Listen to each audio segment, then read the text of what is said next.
வணக்கம். உங்க பணத்தை உங்களுக்காகவே வேலை செய்ய வச்சு ஒரு பாசிவ் இன்கம், அதாவது செயலற்ற வருமானத்தை உருவாக்கணும்னு ஆசையா? அப்போ நீங்க சரியான இடத்துக்கு தான் வந்திருக்கீங்க. டிவிடெண்ட் முதலீடு மூலமா அதை எப்படி செய்யறதுங்கிறதுக்கான ஒரு தெளிவான நடைமுறை திட்டத்தை தான் நாம இப்ப பார்க்க போறோம். இது வெறும் பேச்சில்ல, ஒரு பக்காவான ஆக்ஷன் பிளான். இந்த ஒரு வரியில தான் நம்மளோட முழு முதலீட்டு தத்துவமே அடங்கியிருக்கு. வெறும் டிவிடெண்ட் வருமானத்தை மட்டும் துரத்திக்கிட்டு போகாம ஒரு சூப்பரான பிசினஸ்ல நாமளும் ஒரு பார்ட்னர் ஆகணும்னு நினைச்சு முதலீடு செய்யணும். வாங்க அது எப்படின்னு பார்க்கலாம். நம்மளோட இன்னைக்கு பயணம் எப்படி இருக்க போகுதுன்னு பார்க்கலாமா? முதல்ல நம்ம இன்வெஸ்டர் ரவியோட கதையிலேருந்து ஆரம்பிப்போம். அப்புறம் அவரோட அந்த 6 ஸ்டெப் பிளானை கற்றுக்க போகிறோம். அதை தொடர்ந்து ஒரு போர்ட்ஃபோலியோவை எப்படி உருவாக்குறது, சில அட்வான்ஸ்டு டெக்னிக்ஸ், கடைசியாக ரொம்ப முக்கியமான ஒரு பொன் விதியோட முடிக்கலாம். வாங்க நம்ம கதை நாயகன் ரவியை பார்க்கலாம். 35 வயசுல ஒரு இன்ஜினியரா இருக்காரு. நிதி சுதந்திரம் அடையணுங்கிற ஒரு பெரிய கனவோட இருக்காரு. இந்த கனவு நம்மளால பல பேருக்கு இருக்கும் இல்லையா? சரி, இப்ப விஷயத்தோட மைய பகுதிக்கே வந்தாச்சு. ரவி பயன்படுத்துற அந்த 6 படி ஃபார்முலா என்னன்னு வாங்க பார்க்கலாம். இதை சரியா ஃபாலோ பண்ணா ஒரு நல்ல டிவிடெண்ட் போர்ட்ஃபோலியோவை யார் வேணும்னாலும் உருவாக்க முடியும். இந்த 6 படிகளையும் ஒன்னொன்னா டீட்டெயிலா பார்க்கறதுக்கு முன்னாடி இத ஒரு சின்ன ஓவர்வியூ. ஒரு கம்பெனியோட ஃபண்டமெண்டல்ஸ் எப்படி இருக்குன்னு செக் பண்றதுல ஆரம்பிச்சு எப்போ அந்த ஸ்டாக்கை விட்டு முழுசா வெளியே வரணுங்கிற வரைக்கும் இது ஒரு கம்ப்ளீட் கேம் பிளான். முதல் படி ஹோம்ஒர்க் பண்றது. ஒரு கம்பெனியில முதலீடு செய்யறதுக்கு முன்னாடி ரவி இந்த 5 விஷயங்களை கண்டிப்பா செக் பண்ணுவாரு. முதல்ல, கடந்த 5-10 வருஷமா தொடர்ந்து டிவிடெண்ட் கொடுக்கறாங்களா? அடுத்து, டிவிடெண்ட் ஈல்டு 3% முதல் 8% வரை இருக்கா? அதுக்கப்புறம் வர்ற லாபத்துல 70% மேல டிவிடெண்டா கொடுக்காம கம்பெனி வளர்ச்சிக்கும் பணம் வச்சிருக்காங்களா? 4வது, கடன் ரொம்ப கம்மியா இருக்கா? 5வது, லாபம் தொடர்ந்து வளர்ந்துட்டு இருக்கா? இந்த 5 பாயிண்ட்டும் ஓகே ஆனா மட்டும்தான் அடுத்த ஸ்டெப்புக்கே போவாரு. சரி, கம்பெனி ரொம்ப சூப்பரா இருக்க, உடனே வாங்கிடலாமா? அவசரப்படாதீங்க, பொறுமை ரொம்ப முக்கியம். சரியான விலைங்கிற மீன் நம்ம தூண்டில்ல வந்து மாற்ற வைக்கும் காத்திருக்கணும். நாம விலையை துரத்திட்டு ஓடக்கூடாது, விலை நம்மளை தேடி வரணும். அப்போ எதுதான் அந்த சரியான விலை? ரவி 3 விஷயங்களை கவனிப்பாரு. 1, ஸ்டாக் விலை அதோட 200 நாள் சராசரி விலைக்கு பக்கத்துல வரணும், அதாவது அது ஒரு நியாயமான விலையில இருக்கணும்னு அர்த்தம். 2, அதோட உச்ச விலையிலிருந்து ஒரு 10-20% வரைக்கும் குறைஞ்சிருக்கணும்.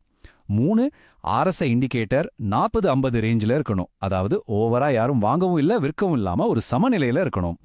ரவி தன்னோட எல்லா பணத்தையும் ஒரே நேரத்துல போட மாட்டாரு. அவர் ரொம்ப ஸ்மார்ட்டா பிரிச்சு பிரிச்சு முதலீடு செய்வாரு. சரிவுல 50% வாங்குவாரு, இன்னும் கொஞ்சம் விலை குறைஞ்சா ஒரு 30%. ஒருவேளை மார்க்கெட்ல பெரிய பீதி வந்து எல்லாம் பயங்கரமா சிரியும் போது தைரியமா மீதி 20% வாங்குவாரு. இது அவரோட ரிஸ்கை குறைக்கும், ஆவரேஜ் பையிங் பிரைஸையும் நல்லபடியா கொண்டு வரும். இப்போ நாம பார்க்க போறது தான் இந்த ஸ்ட்ராட்டஜியோட மேஜிக். நமக்கு வர்ற டிவிடெண்ட் பணத்தை செலவு செய்யாம அதையே திரும்பவும் அதே ஸ்டாக்ல முதலீடு செய்யணும். இது சின்னதா ஆரம்பிக்கிற ஒரு பனிப்பந்து மலையிலிருந்து உருண்டு வரும்போது எப்படி பிரம்மாண்டமா மாறுமோ அதே மாதிரி நம்ம செல்வம் பல மடங்கு பெருகும். இங்க ஒரு முக்கியமான விஷயத்தை கவனிக்கணும். மரத்தையே வெட்டிடாம பழங்களை மட்டும் பறிக்கணும். அதாவது பங்கு விலை ரொம்ப அதிகமா போகும்போது அதுல ஒரு சின்ன பகுதியை மட்டும் விற்று லாபத்தை எடுத்துக்கணும். ஆனா அந்த நிறுவனம் நல்லா இயங்கிட்டு இருக்கிற வரைக்கும் நமக்கு தொடர்ந்து டிவிடெண்ட் பழங்களை கொடுக்கிற அந்த மூலதன மரத்தை பத்திரமா வச்சுக்கணும். சரி, எப்போ ஒரு ஸ்டாக்கை விட்டு முழுசா வெளியேறணும்? இந்த 3 ஆபத்தான அறிகுறிகள் தெரிஞ்சா கொஞ்சம் கூட யோசிக்காம வெளியே வந்துடணும். 1, கம்பெனி டிவிடெண்ட் கொடுக்கறதே நிறுத்திட்டா. 2, தொடர்ந்து 3 வருஷமா லாபம் குறைஞ்சிக்கிட்டே போனா. 3, கடன் அளவு தாங்க முடியாத அளவுக்கு அதிகமாகிட்டா. இதுக்கு மேல யோசிக்கவே கூடாது. இதுவரைக்கும் நம்ம ஸ்டெப் பை ஸ்டெப்பா தியரி பார்த்தோம் இல்லையா? இப்போ நிஜத்துல ஒரு டிவிடெண்ட் போர்ட்ஃபோலியோ எப்படி இருக்கும்னு ஒரு உதாரணத்தோட பார்க்கலாம் வாங்க.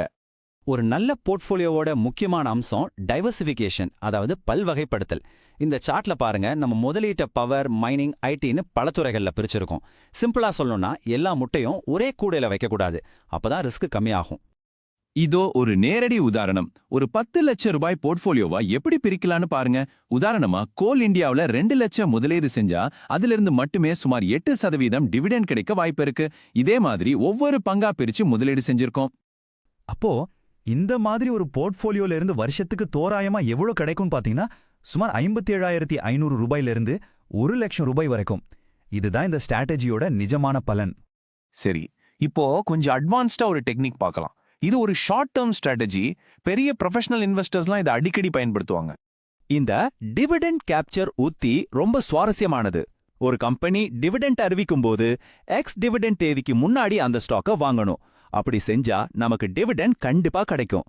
டிவிடெண்ட் கொடுத்ததும் ஸ்டாக் விலை கொஞ்சம் குறையும். ஆனா 1-3 மாசத்துல அது திரும்பவும் பழைய நிலைக்கு வந்ததும் வித்துட்டா நமக்கு டிவிடெண்டும் கிடைச்சிடும், கேபிட்டல் கெயினும் கிடைச்சிடும். டெக்னிக்ஸ்லாம் ஒரு பக்கம் இருந்தாலும் நீண்ட கால வெற்றிக்கு சரியான மனநிலை தான் ரொம்ப ரொம்ப முக்கியம். வாங்க அந்த கோல்டன் ரூல் என்னன்னு பார்க்கலாம். கடைசியா இந்த ஒரு விஷயத்த மனசுல நல்லா பதிய வச்சுக்கோங்க. டிவிடெண்ட் முதலீடுங்கிறது சீக்கிரமா பணக்காரனாகிற திட்டம் இல்ல. இது சிறந்த தொழில்களை வாங்கி அதோட உரிமையாளரா இருந்து அது நமக்கு வாழ்நாள் முழுக்க வருமானம் கொடுக்கறத பத்தினது. பொறுமைதான் இங்க ராஜா. காம்பவுண்டிங்கோட சக்தியை பாருங்க. முதல் வருஷம் சின்னதா ஆரம்பிக்கிற டிவிடெண்ட் வருமானம் 5வது வருஷம் உங்க போர்ட்ஃபோலியோவை வளர்க்கும். சரியா 10 வருஷத்துல அந்த டிவிடெண்ட் வருமானம் உங்க சம்பளத்தையே தாண்டி போகவும் வாய்ப்பு இருக்கு. இதுதான் நீண்ட கால முதலீட்டோட பவர். பொறுமையா முதலீடு செய்யறவங்களுக்கு கிடைக்கிற உண்மையான ஜாக்பாட் என்ன தெரியுமா? அதுதான் ஈல்ட் ஆன் காஸ்ட்.